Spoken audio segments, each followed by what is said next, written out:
MS યુનિવર્સિટીમાં પ્રવેશ માટે ચાલી રહેલા આંદોલન અંતર્ગત આજે કાળા કપડાં પહેરીને રેલી કાઢવામાં આવી હતી। એમએસ યુનિવર્સિટીના સત્તાધીશોના મનસ્વી નિર્ણયને કારણે કોમર્સ ફેકલ્ટીમાં પ્રવેશથી વંચિત વડોદરાના હજારો વિદ્યાર્થીઓને ન્યાય માટે આંદોલન શરૂ થયું છે, જે અંતર્ગત આજે મંગળવારે સવારે યુનિવર્સિટી બોયઝ હોસ્ટેલ કેમ્પસ ખાતેથી યુનિવર્સિટી હેડ ઓફિસ સુધીની એક રેલીનું આયોજન કરવામાં આવ્યું હતું। આ રેલીમાં વિદ્યાર્થીઓ, વાલીઓ, પૂર્વ સિન્ડિકેટ અને સેનેટ સભ્યો તથા વિવિધ ક્ષેત્રના અગ્રણી નાગરિકો જોડાયા હતા। ફાઇટ ફોર એમએસ યુનિવર્સિટી આંદોલનના મંડાણ કર્યા છે।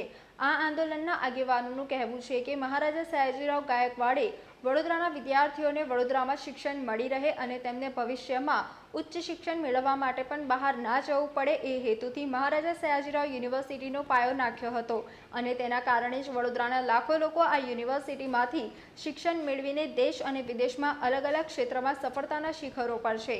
આજે આ જ યુનિવર્સિટીમાં વડોદરાના વિદ્યાર્થીઓને પ્રવેશથી વંચિત રાખવા માટેનો કારસો વાઇસ ચાન્સેલર ડોક્ટર વિજય શ્રીવાસ્તવ દ્વારા ઘડવામાં આવ્યો છે અને તેના વિરોધમાં મંગળવારે યુનિવર્સિટીના ઇતિહાસનો કાળો દિવસ તરીકે ઓળખવામાં આવશે। વીસી હટાવો અને એમએસ યુનિવર્સિટીને બચાવના નારા સાથે યુનિવર્સિટી હેડ ઓફિસનું પ્રાંગણ ગુંજી ઉઠ્યું હતું।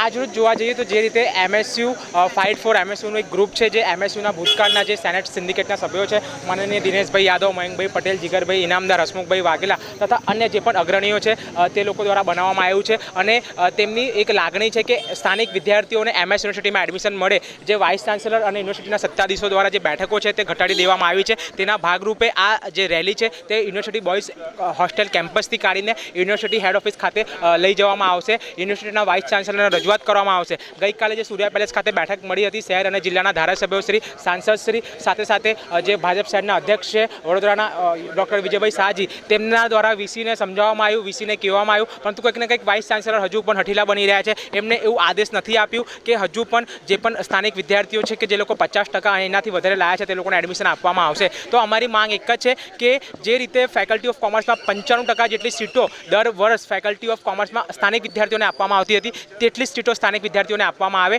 જો એનાથી પણ 1% પણ અમને ઓછો સ્વીકાર નથી। આ હક પહેલો અહીં અભ્યાસ કરવાનો વડોદરા શહેરના સ્થાનિક વિદ્યાર્થીઓનો છે। તે માટે આજરોજ અમે અહીં જે કાળો દિવસ છે તે અમે લોકો ઉજવી રહ્યા છે। કાળા દિવસને તરીકે આજ એમએસ યુનિવર્સિટીમાં આજના તારીખને ઓળખવામાં આવશે। આ કાળી પટ્ટી બાંધીને, કાળું ટી શર્ટ પહેરીને, કાળા કપડાં પહેરીને વિદ્યાર્થીઓ તથા એમના વાલીઓ આવ્યા છે અને આવનાર સમયમાં, ટૂંક સમયમાં અમે બોયઝ હોસ્ટેલ કેમ્પસથી હેડ ઓફિસ તરફ પ્રસ્થાન કરીશું।